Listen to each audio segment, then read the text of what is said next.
মাননীয় মুখ্যমন্ত্রী শুভেন্দু অধিকারীর কাছে একটি আবেদন, এবং যারা এই ভিডিওটি দেখছেন তারা আমার এটা লাইভ তারা শেয়ার করবেন। আজকে কিছুক্ষণ আগে দিনহাটার বিজেপির কিছু সমর্থক আমার বাড়িতে আসেন। তারা বিজেপির সমর্থক বলেই পরিচয় দেন। তারা আসেন, এইখানে আমার দিদি আছেন যার বয়স 64 বছর, এবং আমার মা আছেন যার বয়স 84 বছর। দেখুন, আপনার লোকজন এসে এই যে আমার বাড়ির এই গ্রিলটাকে ভেঙেছে, তালা লাগানো দেখুন ভেঙেছে। আসুন, এই দেখুন সিসিটিভিটা ভেঙেছে, দেখতে পাচ্ছেন।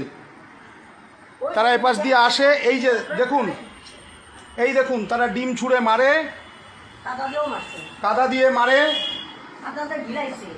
দেখুন কাদা দিয়ে তারা মারে, কাদা দিয়ে মারে। এবার আসুন, এই যে জিনিসপত্র ফেলে দেওয়া হয়েছে। এবার আসুন, আরও মজার জিনিস দেখুন। তারা যথেষ্ট বুদ্ধিমান। তারা এসছে, তারা ডিভিআর, আমার এই সিসিটিভির ডিভিআর এবং ডিসপ্লে এগুলো তারা নিয়ে গেছে সুন্দরভাবে ছিনতাই করে।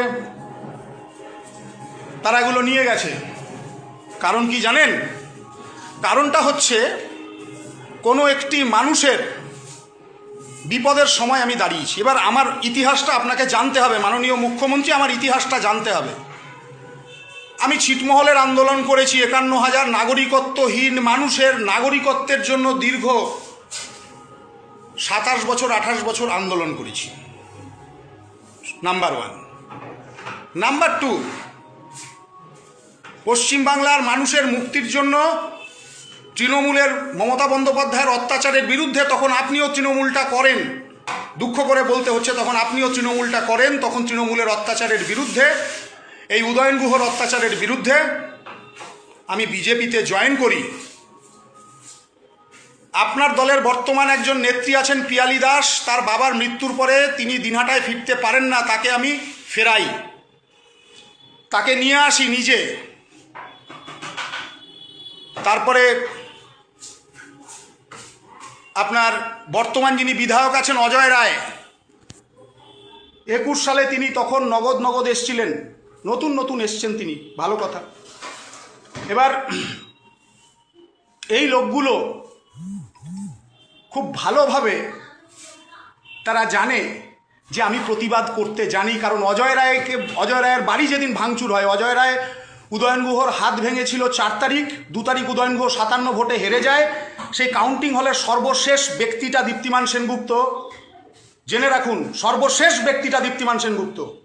সবাই পালিয়ে গেছিল, দীপ্তিমান সেনগুপ্ত দাঁড়িয়ে থেকে রিকাউন্ট করি, এমনকি প্রার্থী নিজে চলে গেছিলেন নিশীথ প্রামাণিক, কিন্তু আমি দাঁড়িয়ে থেকে উদয়ন গুহকে 57 ভোটে হারাই, রিকাউন্ট হয় এবং তিনি হারেন।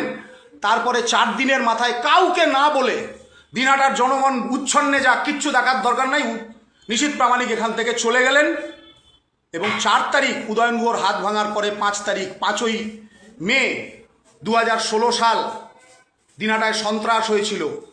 রকি রায়চৌধুরীর বাড়িতে আগুন দেওয়া হয়েছিল, অজয় রায়ের বাড়ি ভাঙচুর করেছিল যারা, দিনহাটার পার্টি অফিস, বিজেপির পার্টি অফিস যারা ভাঙচুর করেছিল, তাদের রক্তচক্ষুকে তোয়াক্কা না করে আমি অজয় রায়ের বাড়িতে, অজয় রায়ের স্ত্রী বিথি, আমি তার হাতে তাদের পরিবারের জন্য আমার যেটুকু সম্বলের মধ্যে ছিল সেই খাবারটুকু পৌঁছে দিয়েছিলাম।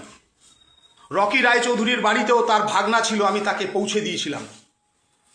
পরবর্তীকালে আপনার দলের নেত্রী পিয়ালি দাস, তার বাবা মারা গেছিল, তাকে আমি নিউ কুচবিহার স্টেশন থেকে দিনহাটায় পৌঁছে দেওয়ার ব্যবস্থা করি। দিনহাটায় সিপিএম করতো বা সিপিএম করে শুভ্রালোক, তার উপরে উদয়ন গুহ আক্রমণ করেছিল, আমি তার বাড়িতেও গেছিলাম। সেখানে আমাকে গিয়ে ধমকি দেয় জয় ঘোষ নামে একজন, পরবর্তীকালে স্বরাষ্ট্র দপ্তরের রাষ্ট্রমন্ত্রী নিশীথ প্রামাণিকের দাক্ষিণ্যে তিনি কেন্দ্রীয় সিকিউরিটি পেয়েছিলেন। এরকম আরও 2 জনের নাম আছে, কিন্তু কোনো কিছুকে ভয় পাইনি, তোয়াক্কা করিনি। জন্ম মৃত্যু ঈশ্বরের হাতে। 1.5 মাস হলো নির্বাচন হয়ে গেছে, দিনহাটার থেকে উদয়ন গুহ চলে গেছিলেন, তাকে অ্যারেস্ট করে আনা হয়েছে। ভালো কথা। জানতে পারলাম তারা বেলা 1টার সময় এসে দিনাটায় পৌঁছেছে, দীর্ঘ দেড় মাস একটা বাড়ি বন্ধ থাকার পরে সেই মানুষগুলো কি খাবে এটা চিন্তা করে আমি সাংবাদিকের কাছ থেকে তাদের ফোন নাম্বার জোগাড় করে আমি তাদের একটু খাবার পৌঁছে দিই। আজকে এটা আমার অপরাধ হয়েছে। আপনার দলের কর্মী তারা পরিচয় দিয়েছে, তারা এসে এই কাজটা করেছে। তার মধ্যে একজন ছিল জয়দীপ, আমি তাকেই একমাত্র চিনি। তার সঙ্গে তাকে যদি আপনি ধরতে পারেন তাহলে সেই একমাত্র সবার নামটা বলে দিতে পারবে কারা পাঠিয়েছে বা কারা কারা সঙ্গে এসেছিল, এর পেছনে কারা কারা আছে। আমি খুব পরিষ্কারভাবে একটা কথা বলতে চাই, আমি কোনো দলদাস হয়ে থাকতে চাই না। আমি মানবিক মুখ। দিনহাটার সংস্কৃতিকে পরিবর্তন করতে হবে। উদয়ন গুহ 2015 সালে যে সন্ত্রাসের বাতাবরণ সৃষ্টি করেছিল, আমার মাথার মধ্যে এখনো 11টা সেলাই আছে। সেই মামলা আমি ব্যক্তিগতভাবে দীপ্তিমান সেনগুপ্ত উদয়ন গুহর বিরুদ্ধে করেছিলাম। আমার উপর বহু চাপ এসেছিল, সেই মামলা আমি আজ পর্যন্ত তুলিনি, তুলব না, কোনোদিনও তুলব না। মামলার নিষ্পত্তি হবে। আপনি যদি ভেবে থাকেন যে আমি দুর্বল, না, আমি দুর্বল নই। আমি মানসিকভাবে আমি অত্যন্ত শক্তিশালী। আমি দলদাস না, আমি মানুষের পাশে থাকবো। তিনি তৃণমূল করুন, তিনি বিজেপি করুন, তিনি সিপিএম করুন, রাজনীতির জায়গায় মানুষ মানুষের পাশে। দিনহাটার কালচারে যে নোংরা জিনিস ঢোকানো হয়েছে, যেটা উদয়ন গুহ ঢুকিয়ে গেছে, এখন বর্তমান যারা আছে তারা সেটাকে প্রতিপালন করছে। ঘৃণার রাজনীতি। অবিলম্বে শক্ত হাতে এটাকে বন্ধ করুন। শক্ত হাতে আপনাকে অনুরোধ করছি, বন্ধ করুন। অত্যন্ত গভীরভাবে এটাকে তদন্ত করুন। যারা আমার লাইভ দেখছেন তারা শেয়ার করুন। পশ্চিম বাংলাতে সন্ত্রাসের রাজনীতি থাকবে না এটা জানতে হবে।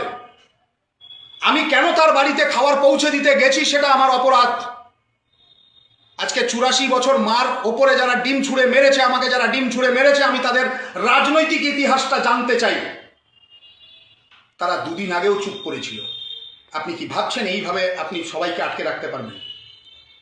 আমি কাউকে ভালো তৃণমূল খারাপ তৃণমূল মনে করি না। আমি মনে করি ভালো মানুষ আর খারাপ মানুষ। তিনি তৃণমূল করতে পারেন, তিনি সিপিএম করতে পারেন, তিনি কংগ্রেস করতে পারেন, সেটা গুরুত্বপূর্ণ নয়। গুরুত্বপূর্ণ এটাই যে এই বিষয়টি যদি কোনো সরকার প্রশ্রয় দেয় তাহলে সেই সরকারটা খারাপ সরকার। আর যদি এই বিষয়টা কেউ প্রশ্রয় না দেয়, যদি সঠিক ব্যবস্থা নেয়, তাহলে পরে এটাই হচ্ছে ভালো সরকারের পরিচয়। আপনি দয়া করে, আমি তো অবশ্যই এফআইআর করব, আমি অবশ্যই এফআইআর করব, কিন্তু আমি আপনার কাছে অনুরোধ করছি, আপনি দয়া করে এই যে সন্ত্রাসের বাতাবরণ, এই বাতাবরণকে আটকান। সন্ত্রাসের বাতাবরণকে আপনার আটকাতেই হবে, না হলে আপনি পরাজিত। 1000 ভোটে জিতে যান, আপনি পরাজিত।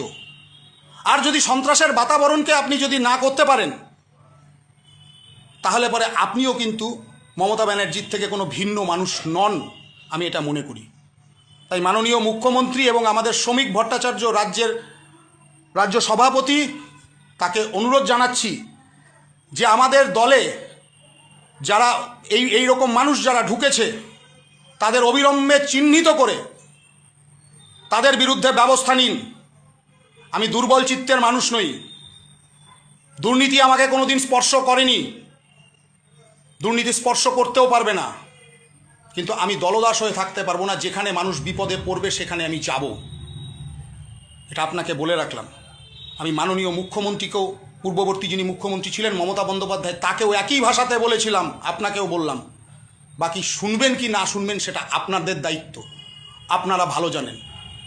আমি আশা করব আপনি এটাতে উপযুক্ত ব্যবস্থা নিয়ে একটা উদাহরণ সৃষ্টি করবেন এবং সেই উদাহরণের মধ্য দিয়ে উচ্ছৃঙ্খল শ্রেণীটা যেন আটকে যায়। আপনি ব্যবস্থা নেবেন সেই আশায় থাকলাম। আপনি আপনার পুলিশকে বলে এফআইআরটা গ্রহণ করার কথা বলবেন। ধন্যবাদ, ভালো থাকুন এবং সবাই এটাকে শেয়ার করবেন। অনুরোধ করব সবার কাছে এটাকে শেয়ার করুন।